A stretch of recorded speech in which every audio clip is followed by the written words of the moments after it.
It is Locked On Horned Frogs. TCU is 2-0. They took care of business against Tarleton over the weekend, and Max Duggan looked impressive. Did he make a statement on Saturday night? We'll talk about that next on Locked On Horned Frogs.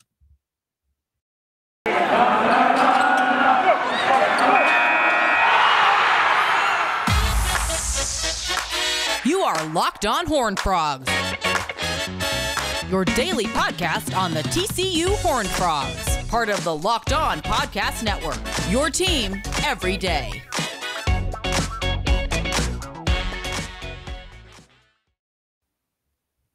Welcome, it is Locked On Horned Frogs, your daily TCU podcast. I'm your host, Steven Simcox. Frogs win 59-17 on Saturday night. Nice win for TCU over Tarleton. Took care of business there. Quickly, I'll just say this. My wife and I, we had our fourth baby on Saturday afternoon, so it was sort of a strange weekend. But anyway, I know some of you have been following that, so thank you for thinking about us, praying for us. And we're really thrilled. Travis Joel Simcox, or TJ, baby TJ, is what we're calling him. So he's here. Everybody's doing well, and I appreciate everyone who reached out on social media or on YouTube over the past few weeks, giving us well wishes. That's definitely great, and we appreciate you guys thinking of us. So TCU football 2-0 now, and they defeat the Texans on Saturday. Now, obviously, I mean, they sort of from the jump controlled the pace of that game. Defense gave up more points than you would like. But let's start by talking about the offense. And offensively, a really impressive day through the air. And I said on Friday, I really want to see this team work out the passing game this weekend, because I feel like they can run the football. And I'll actually have some thoughts about that in a minute too. But I feel like they can run the football effectively. We know Max Duggan can make things happen with his legs. I wanted to see him going through his progressions, making throws, making things happen through the air. And man, I'll tell you what, he did that. I mean, he's definitely had games with higher stakes. I mean, when I think of Max Duggan's most impressive performances of his career, you know, there are those two upsets against Texas, had that win against Oklahoma State, had a pretty good game against Oklahoma last year, even though it was a blowout and it seemed like TCU was just kind of scoring because OU was playing soft in coverage.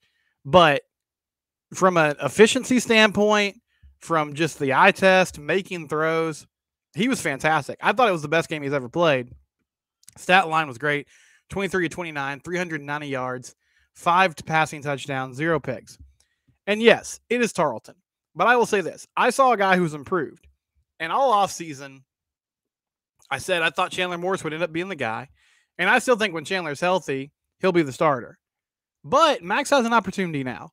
And, you know, one thing about him, he's tough-minded. He is, I think Jeff Wilson said it well, who writes for Frogs Today. He called him the ultimate professional, right? Like, he just does what he's supposed to do. He gets things done. He makes good decisions. It's just the accuracy that's been a problem and the inefficiency in the passing game. Now, he was super impressive. Again, it's Tarleton. We have to temper expectations. But I thought he made some great throws. I mean, he had some throws where he dropped it in the bucket over the shoulder, throwing it down the field. It wasn't just guys were running 10 and 15 yards wide open. There was some of that too, but he just had some really impressive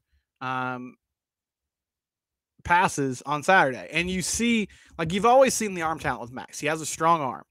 Sometimes it's too strong. Sometimes he's throwing it into the stands or throwing it out of bounds. But the timing looked better. He looked much more confident. So I was super impressed. I'm not starting like a quarterback controversy. I feel better about the SMU game in a few weeks with Max Duggan taking snaps in the shotgun because of what he did on Saturday, getting the ball to different players. And again, it was another week. You know, one thing about this team that has been true so far is they've distributed the ball really well. Now, Quentin Johnson, 2 catches for 22 yards. Want more of him. Not sure what happened. I didn't really see him a lot after the first quarter. So maybe they were just trying to keep him fresh, keep him safe from any sort of injury. But a player that was really impressive to me and stood out, Jordan Hudson, true freshman wide receiver, 5 catches, 76 yards, and a touchdown. He looked fantastic.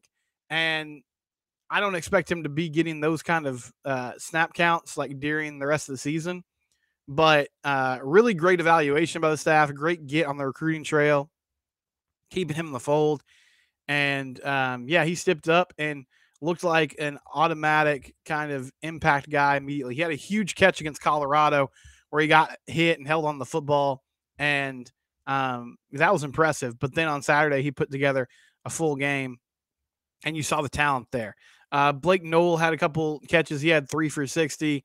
Tay Barber, 3 for 66. Gunnar Henderson, who was a player that we talked a lot about in the offseason, he had a couple catches. He had a long catch and run from Sam Jackson. Sam Jackson played as well, and he looked really good. He was 4 of 4 throwing the football, 58 yards, had a rushing touchdown as well, carried the ball a few times. So Sam is an electric player, and I think you once again saw from him that amazing ability. He's so fast. He's got a gun. He had a couple darts too. That throw, I think it was to Gunner, where it looked like an RPO, and he threw it over the linebacker's head and just placed it perfectly. The arm talent's there. I still think Max and Chandler are the guys that are going to get the majority of the snaps, but you see why this coaching staff during fall camp was like, we have to find a way to get this guy on the field and get him on the field as soon as possible, because he's just way too good to stand there on the sidelines. So 59 points on offense, and overall, I think it was really good. Now, here's my gripe about the game. Did not really run the ball effectively, and it was clear that they were trying to work the passing game out. They had 37 carries for 180 yards, almost 5 yards a carry. So the stats don't look horrible. Kendre Miller averaged 4 yards a pop. He had 13 carries for 56 yards. Again, numbers look fine. You look at the box score, and you think, okay, they did great. But I don't know. I was just discouraged by the offensive line, how they weren't able to get more push against Tarleton. I thought that would be sort of what they did against Colorado, where they just physically imposed their will on a team that couldn't hang with them. But I didn't really get that. I didn't really get that vibe. Now, they made up for it in the passing game, and they ran the ball when they needed to. But I was just really surprised that, they didn't do more in this game on Saturday running the football. And that's something I want to watch, because after this bye week, they play SMU. And one thing that surprised me about the SMU game the last few years is that SMU just seemed like the more physical team. And that was one reason why I was encouraged when Sonny Dykes got the job, because it's rare that you see a group of 5 team. Like, group of 5 teams win games. And we saw a crazy weekend in college football. Marshall beat Notre Dame. App State goes on the road and beats A&M. But one thing that seemed consistent in those matchups is usually it's the Power 5 team is able to kind of impose their will physically on those smaller schools. But SMU looked like a more physical team the last few years. So I was just a little discouraged that, TCU wasn't able to do more in the run game. But also on Friday, I spent a lot of time harping about how they need to do more in the passing game. So I guess I should just, take what I can get and move on. TCU's 2-0, bye week coming up. When we come back from this break, we'll talk about the defense as well and some more thoughts from that TCU Tarleton game. I did want to mention one of our new sponsors, though. Underdog Fantasy. Do you play fantasy football? I'm in a couple leagues myself. Won both my matchups this weekend, if you're curious. But Underdog Fantasy, they're sort of new to this game. And today's episode is actually brought to you by Underdog Fantasy. It's the easiest place to spice up the college football season. You can play college games. You can play pro games. There's ways to make money. It's easy to play. You can win cold, hard cash in a single game. Underdog has investments from some big power brokers, Mark Cuban, Kevin Durant, Adam Schefter, and more. They've always been focused on building superior products for a fun user experience. They also have a customer support team, which is top notch. You can sign up for Underdog Fantasy with the promo code Locked On, and listen to this: Underdog will double your first deposit up to $100. So if you deposit $100, you get $100 free. So you automatically get some money to play with when you sign up. Again, that promo code is Locked On. Go to UnderdogFantasy.com or find the Underdog Fantasy app in the App Store. Underdog Fantasy, promo code Locked On. Get in on the college football pick'em action today. You can also play those, pro football, fantasy football matchups each week as well. But try to make some money. Underdog Fantasy, one of our great new sponsors. Appreciate them hopping on the Locked On Network. Okay, TCU football rolls along. Segment 2 here on Locked On Horned Frogs. So, yeah, I was just super impressed with what Max Duggan was able to do on Saturday. I thought overall the offense played well. They were efficient. They did what they're supposed to do. And those were all encouraging signs for me from the game. Now, I still think at this point, Chandler Morris is the guy, but with him missing more time, I do feel like if Max goes in to that SMU game as a starter and is really impressive, he goes into the OU game as a starter and is really impressive, then you have to start to have some conversations about where this team stands, because he has been the guy for a few years, and maybe he just runs with his job and doesn't let it go. I feel like the good thing is I do believe Sonny Dykes when he says this. I know this sounds like coach speak, but I think they believe they have 3 QBs that they can win games with. Now, each of them might have their limitations. Each of them have their pluses and minuses, but they think with their offensive scheme, they have 3 guys that they can win games with. And after I was disappointed against Colorado with the offensive performance, jury's still out. I want to see what they do against some better competition, but that felt like more what we were promised in this matchup against the Texans. Now, defensively, gave up 17 points. Here's what I'll say. I think the starters played well, forced some turnovers. Josh Newton had a pick, may have had a little contact there on that play, but, he got there. He made some plays. Jamoy Hodge and Johnny Hodges had a nice game, coming up and making plays, making tackles. We saw more of Dominic Williams on that defensive line. I was also impressed with George Ellis on Saturday. He kind of came in there and made some plays. You could tell that he was just physically kind of beating up the Tarelton offensive line. Overall, Bo Allen for the Texans was 11 of 25 for 210 yards, 1 touchdown, 2 picks. The only thing that really disappointed me, or the 2 things that disappointed me from the defense on Saturday. One, when they went to that second unit, you could just tell there was a big drop-off. I guess to a certain extent that's expected. But this team on that side of the ball doesn't feel super deep right now. I actually like what the defense is doing as a group, as, number 1 unit. Now, again, competition, right? Like, we got to see it against better teams. They're going to be tested in a lot more ways in the coming weeks.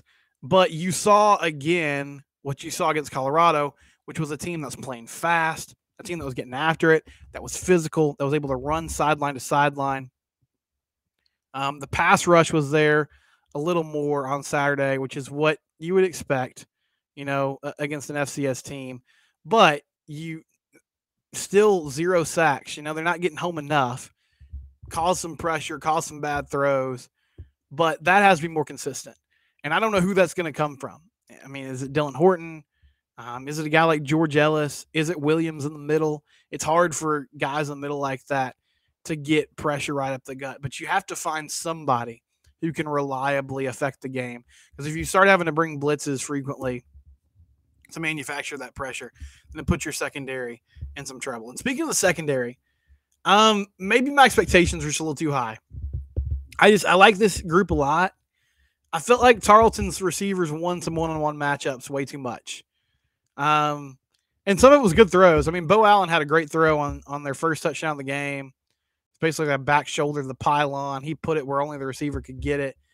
But there were some quick throws, some slants, some deeper routes that in my mind, I was like, okay, TCU, the defense should be able to shut this down. This secondary should be able to stand their ground 1-on-1 and make plays. And they didn't win enough of those battles in my mind. Now, Tarleton had a lot of plays because TCU kept scoring. But yeah, that was just sort of my big takeaway. I had some concerns about the secondary. Now, I think they can bounce back and play better.